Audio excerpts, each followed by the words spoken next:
આપણે પ્રભુનું મનન કરીએ. પુનઃનિયમનું પુસ્તક 31મો અધ્યાય અને 6 થી 8 વચનો તરફ આપણે જોવા માંગીએ છીએ.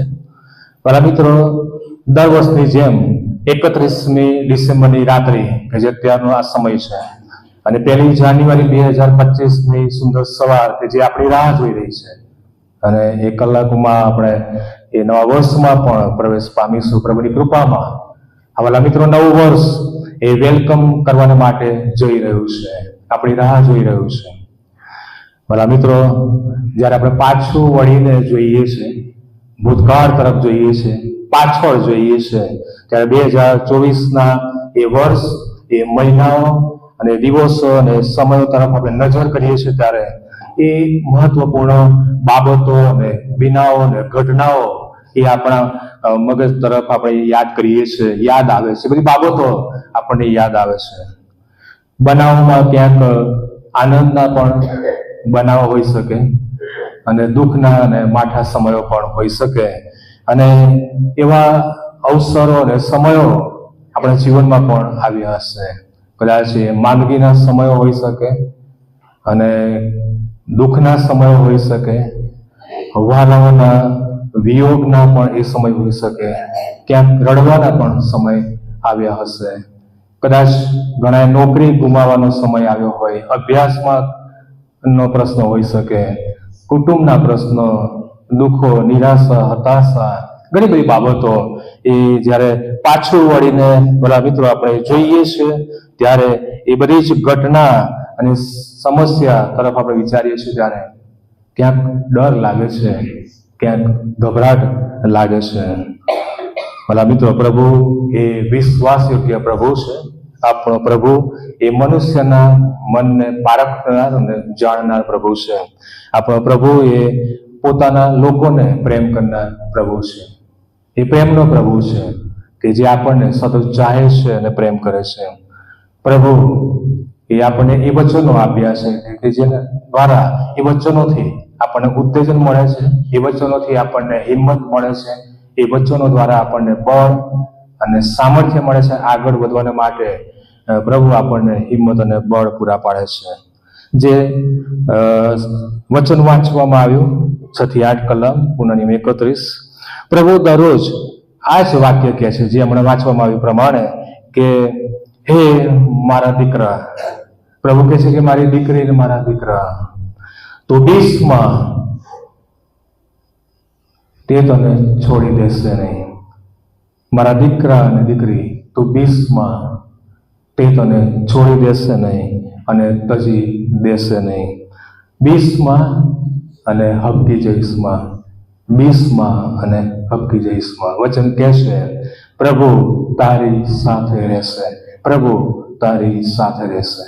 ગભરાવાની જરૂર નથી, ડરવાની જરૂર નથી, એટલા માટે કે જીવતો પ્રભુ એ આપણી સાથે છે. પ્રભુ ગઈકાલે આપણી સાથે હતા, આજે પણ આપણી સાથે છે અને ભવિષ્યમાં પણ એ જ કદી ન બદલાના પ્રભુ સદા સર્વકાળ આપણી સાથે રહેનાર પ્રભુ છે અને રહેશે. બધું બદલાઈ જાય પણ પ્રભુ એ કદી પણ બદલાનાર નથી. આપણે પ્રભુને ભૂલી જઈએ પણ પ્રભુ આપણને ભૂલી જતા નથી. આપણે પ્રભુને તજી લઈએ પણ પ્રભુ આપણને તજી દેતા નથી. આપણે અવિશ્વાસુ બનીએ પણ પ્રભુ એ વિશ્વાસુ દેવ છે. આપણે પ્રભુને છોડી દઈએ પણ પ્રભુ આપણને કદી પણ મૂકી દેતા નથી. હંમેશા આપણી સાથે સદાકાળ રહેનાર પ્રભુ છે.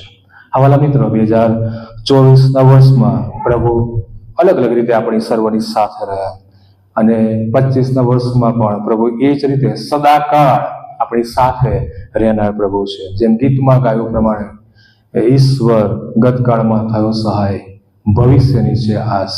એ ગતકાળમાં આપણી સહાય ને આપણી મદદ પ્રભુ થયા, સહાયને મદદ કરી. ભવિષ્યની પણ આસ છે, ભવિષ્યમાં પણ એ આપણી સાથે રહેનાર પ્રભુ છે. વાલા મિત્રો, નવા વર્ષની ઘણી બધી આશાઓ હશે આપણા મનમાં, હૃદયમાં. ઘણા નવા વર્ષની એ ઈચ્છાઓ અને મનોકામનાઓ હશે. સાથે સાથે ક્યાંક ને ક્યાંક ડર પણ હશે, ગભરાટ પણ હશે, બીક પણ હશે, ચિંતાઓ હશે, મૂંઝવણ હશે કે ભાઈ એ નવા વર્ષ અને નવું વર્ષ મારા માટે અને મારા કુટુંબ માટે કેવું હશે. આપણે જાણતા નથી, પ્રભુ જાણે છે. પણ વચન પ્રમાણે જેમ વચનમાં લખ્યું છે પ્રમાણે કે તું 20માં અબકી જઈશમાં પ્રભુ તારી સાથે છે, પ્રભુ એ આપણી સાથે છે. અને માટે નવા વર્ષમાં આપણે ખ્રિસ્તી મુસાફરની માફક આપણે આગળ વધીએ અને પ્રભુમાં આનંદ કરતા, પ્રભુની સ્તુતિ કરતા, પ્રભુને ધન્યવાદ આપતા આગળ વધતા જઈએ. અને અગત્યની બાબત, નવા વર્ષમાં ઈસુને પગલે ચાલીએ, ઈસુમાં એ કદમ મૂકીને આપણે ઈસુની પાછળ આપણે આગળ વધીએ, વૃદ્ધિ પામીએ. એકવાર એક માણસને સાપ કર્યો અને એ સાપ કર્યો એટલે એનું ઝેર ધીમે ધીમે એના શરીરમાં ફેલાવા લાગ્યું અને એ ધીમે ધીમે એ અસર એના શરીરમાં થવા લાગી. બૂમો પાડવા લાગ્યો, તડપતો હતો, એ બૂમો પાડી રહ્યો હતો. હવે માણસને જરૂર હતી હોસ્પિટલની, માણસને જરૂર છે ડોક્ટરની, કે જેથી કરીને એનું નિદાન થાય, એને સાજાપણું મળે. અને આ માણસને એનો મિત્ર કહે છે કે ભાઈ તું ડોક્ટર પાસે જા અને ઈલાજ કરાવ, બહુ ઝડપથી તું જા, ઈલાજ કરાવ. અને આ માણસ ના પાડે છે કે ના, હું ડોક્ટર પાસે નહીં જાઉં, હું સાપની પાસે જઈશ, હું ડોક્ટર પાસે નહીં જાઉં, સાપની પાસે જઈશ. માણસ કહે છે કે હું સાપને કહીશ કે તું શા માટે મને કરડ્યો, મેં તારું શું બગાડ્યું, મેં તારું શું બગાડ્યું, તું મને કેમ કરડ્યો. મિત્રો તેને કહે છે કે ભાઈ તું ડોક્ટર પાસે જા, પણ માણસ ના જ પાડે છે, ના પાડે છે અને કહે છે કે હું તો સાપની પાસે જઈશ. ભલા મિત્રો, આપણી સાથે પણ આવું જ બને છે, આપણી સાથે પણ આવું જ બને છે.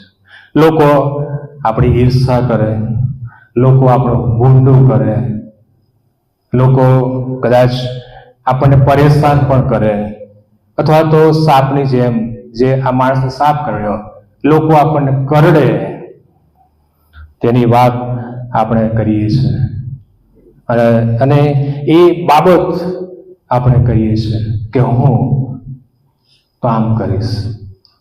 પણ વાલા મિત્રો, આપણે તેમ કરવાનું નથી. આપણે સાજાપણું મેળવવાને માટે આગળ વધવાનું છે. આપણે સાજાપણું મેળવવાને માટે ઈસુના માર્ગે, ઈસુના પગલે આગળ વધવાનું છે.